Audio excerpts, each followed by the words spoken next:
말씀을 전하도록 하겠습니다. 우리 앞을 보시고요. 말씀의 제목을 같이 한번 읽겠습니다. 앞을 보시겠습니다. 시작. 우리는 하나님의 동역자들입니다. 아멘. 우리는 하나님의 동역자들입니다라는 제목으로 말씀을 전하도록 하겠습니다. 우리 앞뒤 잡으시고 우리 마음을 담아서 우리 축복하며 인사하겠습니다. 사랑합니다. 축복합니다. 축복합니다. 아멘.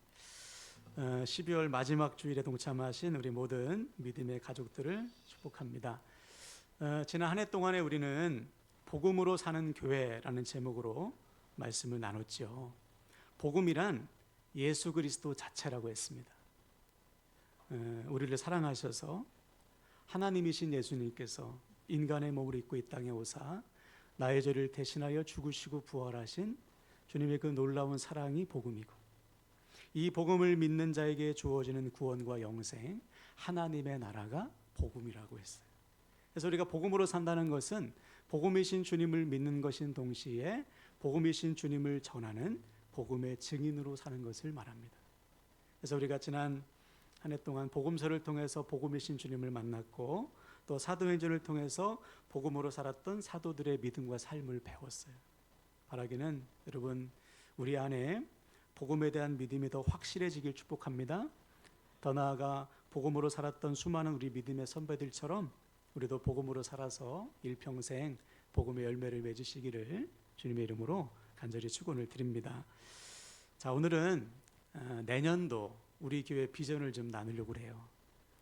한 주 당겨서 비전을 나누려고 하는데, 제가 내년도 목회를 생각하면서 기도할 때 하나님께서 제 마음에 주신 단어가 있었습니다. 바로 동역이라는 단어예요. 동역. 예수님을 믿는 우리에게는 동역이라는 단어가 익숙하죠. 동역. 그런데 세상 사람들은 잘 사용하지 않는 단어입니다. 여러분, 지난 한 주간 동안 가정은 빼고 학교와 직장에서 동역이라는 단어를 들어보셨거나 또는 사용해 보신 적이 혹시 있으실까요? 동역. 아마 거의 없으실 겁니다. 세상에서는 협력, 협업, 협동 이런 단어를 쓰지만 동역이라는 단어는 잘 안 쓰는 것 같아요. 왜 그럴까요? 성경에서 말하는 동역과 세상에서 말하는 협력은 전혀 다른 의미, 근본적인 차이가 있어요.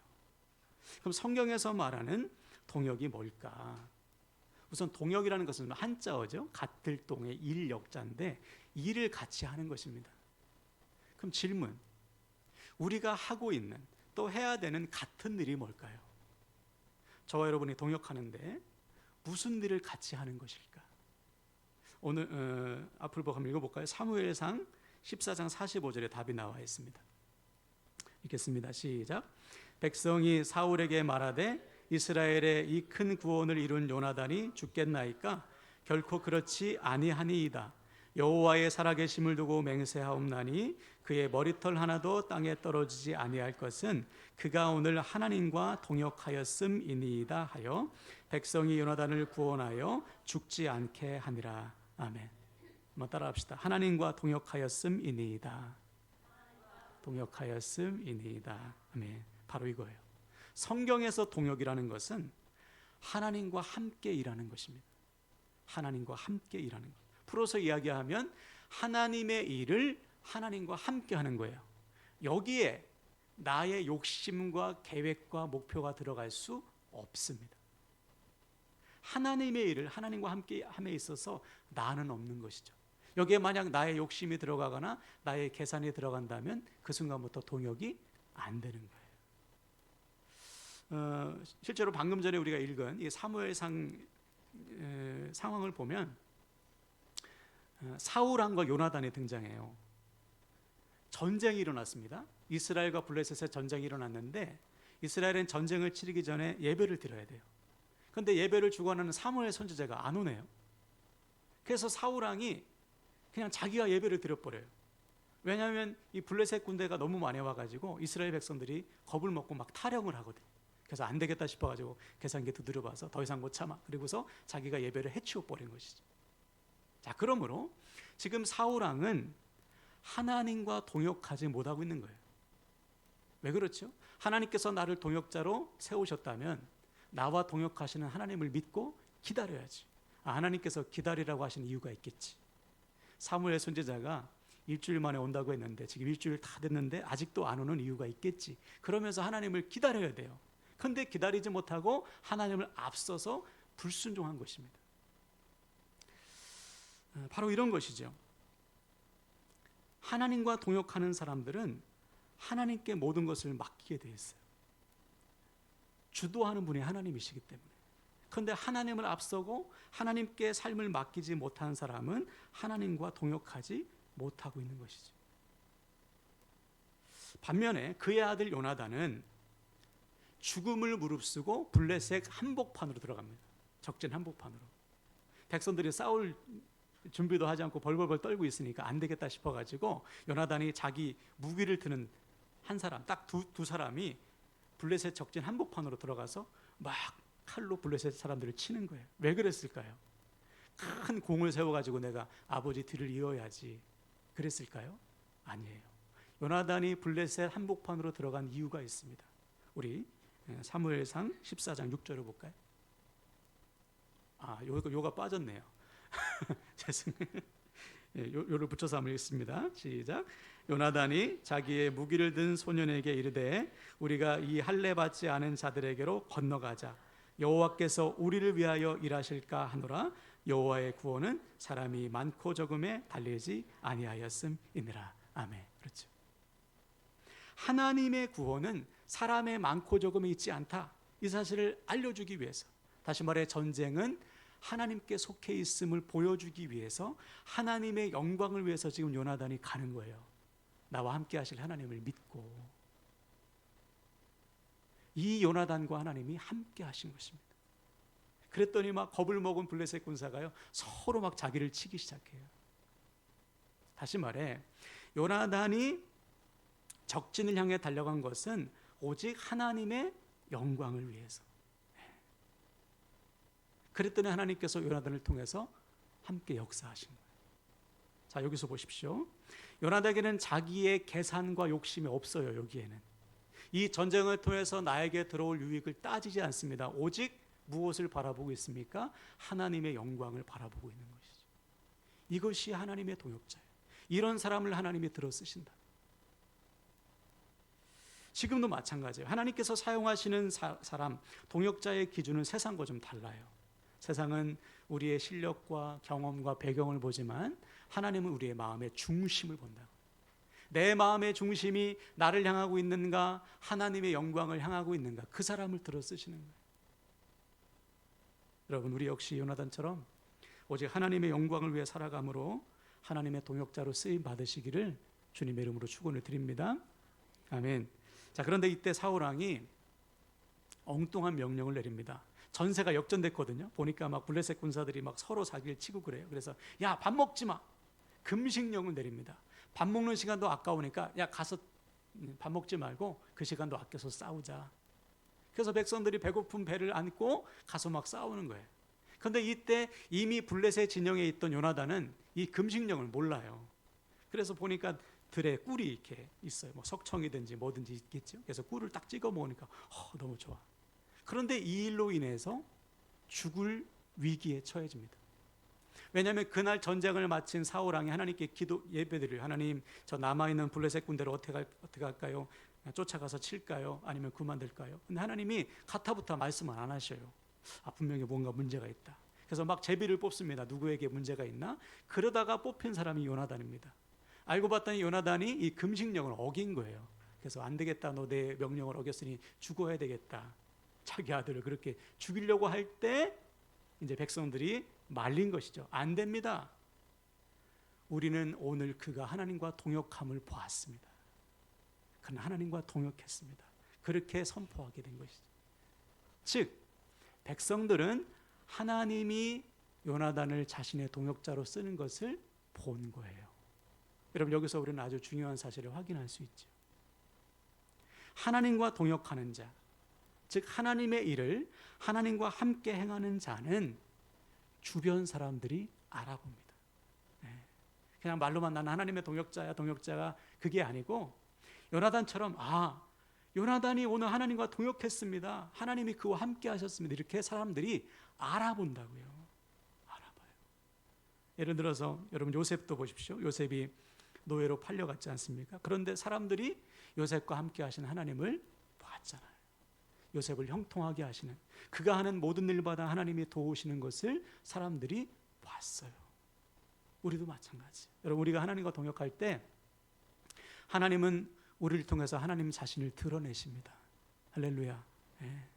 우리가 하는 모든 일을 통해서 하나님의 살아계심을 나타내신다고요. 우리가 하나님과 동역할 때. 만약 이때 요셉이 자기를 위해서 했다면 자기만 드러날 뿐이죠. 하나님의 영광은 없죠. 이 사울이, 제가 볼 때 성경에서 가장 안타까운 인물 중에 하나가 사울이에요. 사울. 그렇게 겸손했던 사울이 하나님의 말씀을 계속 불순종하고 이 다음에 또 한 번 불순종하거든요. 아말렉을 쳐라. 아말렉은 하나님이 정말 싫어하는 민족이에요. 왜냐하면 이스라엘 백성들이 광야를 지나갈 때 힘없는 이스라엘 백성들을 먼저 쳤거든요. 아말렉이. 그래서 아말렉을 진멸하라 하나님 명령했는데 불순종합니다. 아가 왕을 인질로 잡아오고 살찐 짐승들을 전리품으로 챙겨와요. 누굴 위해서? 자기의 인기를 위해서. 사울아. 끝까지 하나님과 동역하지 못한 거예요.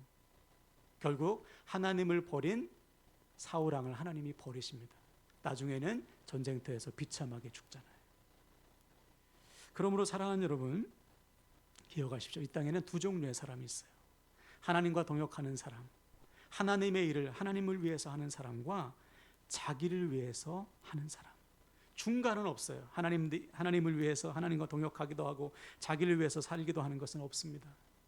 만약 이 둘 사이에서 왔다 갔다 한다면, 갈팡질팡한다면, 고민한다면 그 사람은 아직도 자기를 위해서 사는 사람이에요. 자, 이에 대해서 엘리야 선지자가 이렇게 말했죠. 열왕기상 18장 21절 볼까요? 시작. 엘리야가 모든 백성에게 가까이 나아가 이르되 너희가 어느 때까지 둘 사이에서 머뭇머뭇하려느냐? 여호와가 만일 하나님이면 그를 따르고 바알이 만일 하나님이면 그를 따를지니라 하니 백성이 말 한마디도 대답하지 아니하는지라. 아멘. 이 엘리야 시대 사람들은 한마디로 말해서 하나님과 바알 사이에서 머뭇거렸습니다. 갈팡질팡했습니다. 바알은 물질의 신이거든요. 추수의 신, 땅의 신, 돈이라고 보면 돼요. 하나님과 돈 사이에서 머뭇거렸습니다. 그럼 누굴 지금 섬기고 있는 거예요? 돈을 섬기고 있는 것이죠. 돈이 하나님의 말씀에 불순종하고 머뭇거리게 만들고 고민하게 만든다면 그게 우상인 것이죠. 그러니 딱 하라 했을 때 아무도 움직이지 않아요. 머뭇거리고 눈치만 봅니다. 그래서 이때 엘리야가 하나님께 기도하죠. 하나님의 살아계심을 보여주십시오. 그러자 하늘에서 불이 탁 떨어져서 제단에, 그때서야 하나님은 살아계시다 고백하는 백성들의 모습. 그럼 그 후로 이 백성들이 하나님과 동역했을까요? 아니요. 또다시 바알을 섬기는 삶을 반복해 여전히 자기 자신을 위해서 사는 삶을 살아가게 되는 것이죠. 예수님 시대도 마찬가지입니다. 많은 사람들이 난 하나님을 사랑해, 누구보다 하나님을 사랑해. 바리새인과 서기관들, 우리보다 하나님을 사랑하는 사람은 없어. 근데 주님께서 보실 때는 그 안에 뭐가 가득해요? 자기 욕심과 욕망이 가득해요. 회칠한 무덤입니다. 가짜라는 것이죠. 다시 말해, 우리가 겉으로 보기에 아무리 하나님과 동역하는 것처럼 보여도 그것이 자기 자신을 위한 것이라면 그것은 동역이 아니라는 거예요. 그래서 주님은 그런 자들을 향해서 이렇게 경고하셨죠. 마태복음 7장 22절 23절 읽습니다. 시작. 그날에 많은 사람이 나더러 이르되 주여 주여 우리가 주의 이름으로 선지자 노릇하며 주의 이름으로 귀신을 쫓아내며 주의 이름으로 많은 권능을 행하지 아니하였나이까 하리니 그때 내가 그들에게 밝히 말하되 내가 너희를 도무지 알지 못하니 불법을 행하는 자들아 내게서 떠나가라 하리라. 아멘. 그날에, 심판의 날에 우리가 하나님 앞에 서서 우리 삶을 결산할 때 많은 사람들이 주님께 그렇게 말한다는 거예요. 주님, 제가 세상에서 주님을 위해서 이것도 하고 저것도 했습니다. 심지어 제가 선지자 노릇했습니다. 목사로서 살았습니다. 근데 주님께서 볼 때 다 불법이에요. 왜? 주님과 동역한 게 하나도 없어. 다 자기의 만족을 위해서, 자기의 유익을 위해서 했지. 겉으로 보기에는 그 속을 들여다보면 다 자기 욕망과 욕심을 위해서 한 일이기 때문에 하나님과 동역한 일이 아니라는 것이죠. 예를 들어서 전에도 제가 말씀을 드렸는데, 제가 아는 목사님 중에 목회를 참 열심히 하는 젊은 목사가 있어요. 이분은 이제 소위 말하는 아버지 목회를 이제 간접적으로 세습을 해서 규모가 비슷한 교회로 옮겨간 목사입니다. 본인도 그것을 자랑스럽게 생각하진 않아요. 부끄럽게 생각을 합니다. 그래서 참 괜찮은 그래도 청년이구나, 젊은 목사구나. 목회를 아주 열심히 해요. 그런데 어느 날 연말에 우연히 만났는데 차를 마시며 저에게 그러는 거예요. 이번에 더 큰 교회로 옮길 수 있었는데 참 일이 좀 안 됐다고. 제가 알기로 이분이 교회에 온 지 몇 년 안 됐어요. 2, 3년 정도밖에 안 됐습니다. 그런데 연말마다 더 큰 교회로 옮기기 원하는 것입니다. 여러분 생각해 보십시오. 이분이 아무리 목회를 열심히 한들 그 목적이 조금 더 큰 교회로 옮기기 위함이라면 그 일이 주님과 무슨 상관이 있냐 말이에요. 거기에 하나님의 영광이 나타나겠습니까? 열심히 목회해서 교회가 성장한들 그 일을 통해서 하나님의 영광을 받으시겠냐 말이에요. 자기만, 자기 이름만 드러나지. 바로 이런 거예요. 우리도 똑같습니다. 내가 지금 땀 흘려 일하는 거, 내가 열심히 일하는 것이 그저 나의 만족과 유익을 위한 것이라면, 내 욕심과 내 목표를 위한 것이라면 거기에 하나님의 역사는 없어요. 그렇다고 또 오해하지 마십시오. 다 목사가 되라는 말씀이 아닙니다. 목회만 하나님의 일이 아니잖아요. 그렇죠? 하나님의 영광을 위한 일이라면 뭐든지 하나님의 일이 되는 것이죠. 아멘이십니까? 네. 반면에 일평생 목사로 살다 해도 자기의 욕심을 위해서 일한다면 그것은 하나님의 일이 아니라는 거예요. 그러므로 사랑하는 여러분, 오늘 우리는 정신을 바짝 차려야 돼요. 그래서 바울은 일찍이 우리에게 이렇게 명령했습니다. 우리 고린도전서 10장 31절을 볼까요? 시작. 그런즉 너희가 먹든지 마시든지 무엇을 하든지 다 하나님의 영광을 위하여 하라. 아멘. 무엇을 하든지 하나님의 영광을 위해서 한다면 그것이 하나님과의 동역이다. 가정에서 가정들을 하는 거, 직장에서 직장들을 하는 거, 학교에서 공부하는 것, 이것이 하나님의 영광을 위한 것이라면 이것은 하나님과의 동역이 된다. 그때 하나님께서 그 일을 도우시고 자기의 삶을, 자신을 드러내신다. 하나님께서.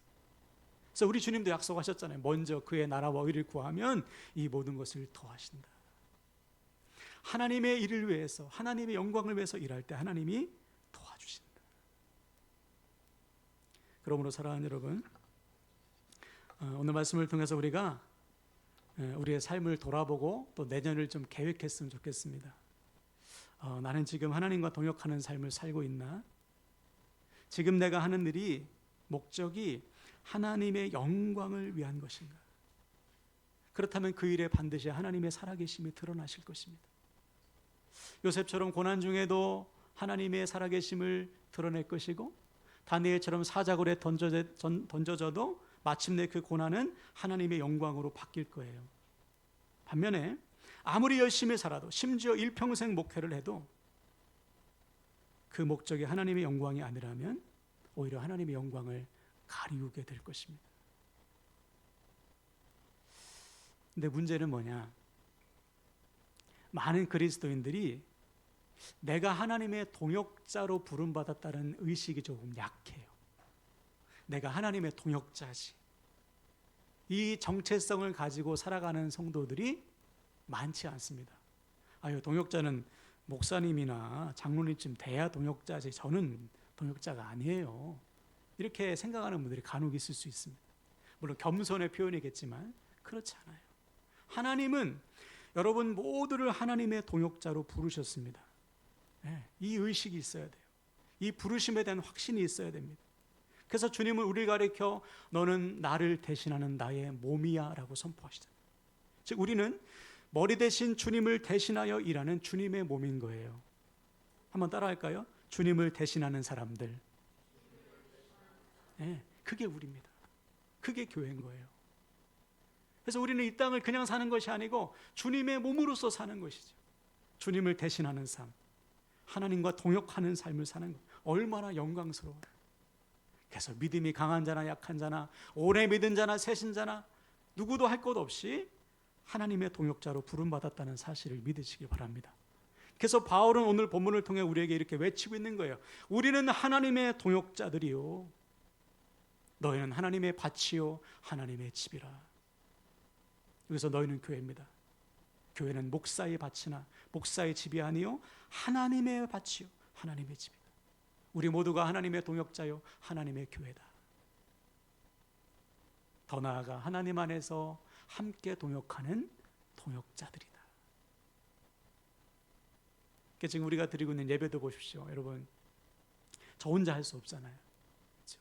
저 혼자 막 찬양하다가 저 혼자 막 기도하고 저 혼자 막 새 가족 오면 달려가서 막 안내하고 저 혼자 막 드럼 치고 그럴 수 없잖아요.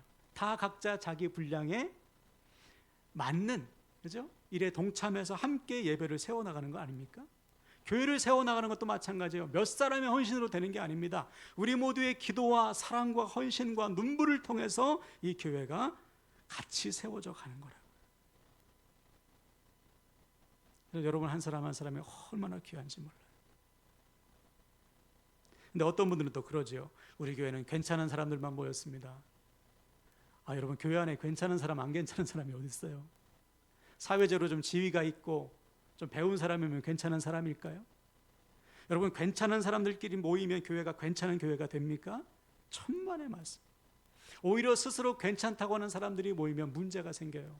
자기보다 낮은 사람들은 무시하고요, 자기보다 잘났다고 생각하는 사람은 시기하고 질투합니다. 그래서 여러분, 오늘 고린도 교회를 보십시오. 3장 우리가 1절부터 읽진 않았지만 교회가 네 파로 갈라졌어요.